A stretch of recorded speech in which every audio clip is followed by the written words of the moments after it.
Okay, I think I got pretty good lighting anyway.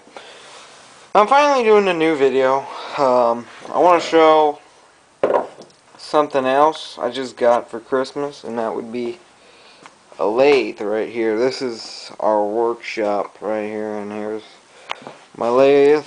And I don't know too much about it because I was given it, but Central Machinery, I'd recommend it as of now. I love it pretty much. Comes with this spur right here, and then just a regular pin tail stop. Plastic, but still pretty good.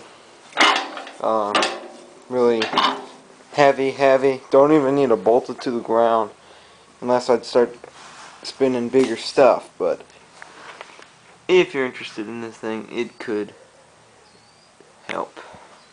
Anyway, actually here's a spindle that I just turned. It's going to be a little ornament. That was pretty hard to make, but actually I'll just bring it over here. It's just drying. I sealed it up.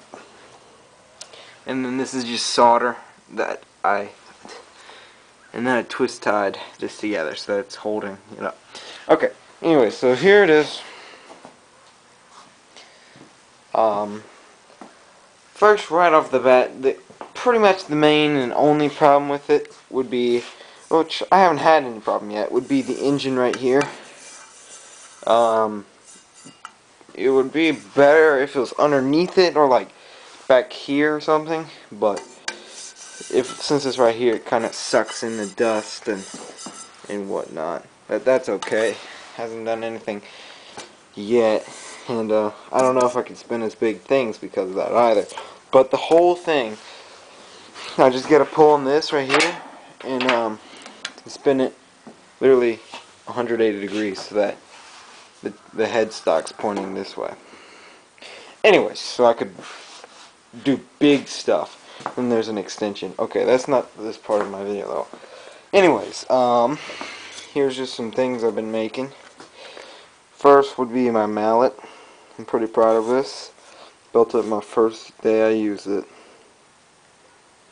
And as you can see, I used it pretty good already. Good handle on it. Then I made this little vase right here. If it would zoom in or focus in. I kind of have a problem with my camera not wanting to focus sometimes. Oh, come on.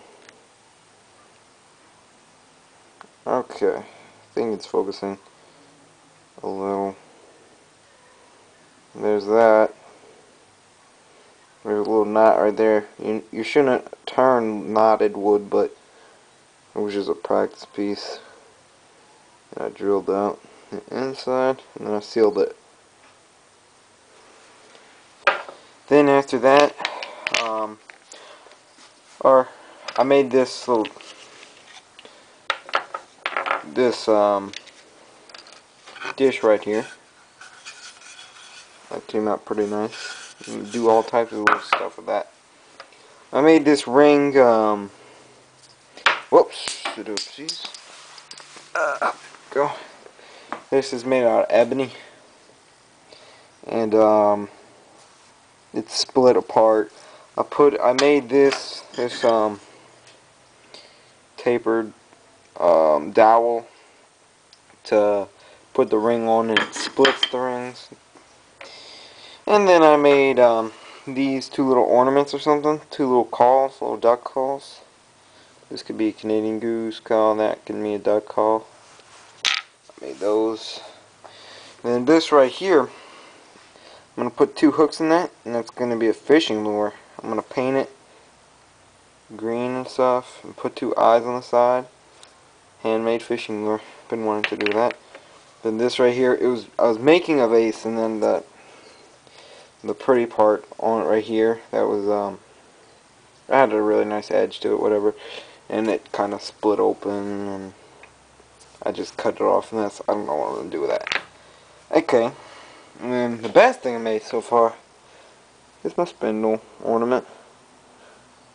Can't wait till I can have a higher production, then I'll be able to make a little bit of money eventually. And that works pretty well. And this is what really got to me. Here's the faceplate that comes with the lathe. But I was making this pretty bowl, cereal bowl, and then boom, that happened. Knocked a huge chunk. I mean, that's big. Pretty large chunk out of there. So I don't know what I'm going to do with that anymore. Okay, off from the lathe stuff. I noticed that everybody likes the decoy video a lot. So I'm going to start doing a little more of that. And I encourage everybody to make decoys. It's absolutely a wonderful hobby. And this one right here, this one's going to be an actual decoy for hunting with. Been studying the birds, and he's like, this one is going to be a male blue wing. He's going to be reaching for whatever, just something. A comfortable position's always good. And basically, this gives you a good idea. And as I don't know if I've ever said this before, but whenever you make a decoy, what you gotta think is round. This thing is round, round, round everywhere. And just round the whole thing off, really. Cut out those corners. This thing was a block before. If you watch my other video, you can kind of get a little, like, everything was squared off. If you watch my other video, you can kind of see a little more the process. That's the process of making one. Now this right here is my prized one. This is a blue wing hen. Ain't she a darling, too, ain't she? It's coming out pretty good. I'm very happy with her. For my second one, it ain't too bad. And ain't she just a darling? Looking at her. She's so cute. That's the idea. You gotta make it look like a female. Cute little girl. Female. And I got her wing out. Just check that out. You know, I'm gonna have more videos of I might make a progression video of this bird right here. I've been taking pictures of its stages. And this one right, I'm working on 3 more besides this one. And I actually don't work in here in my shop. I actually work in the house because I just brought them out where it's nice and quiet where I can make this video. I wouldn't suggest working in a area that you could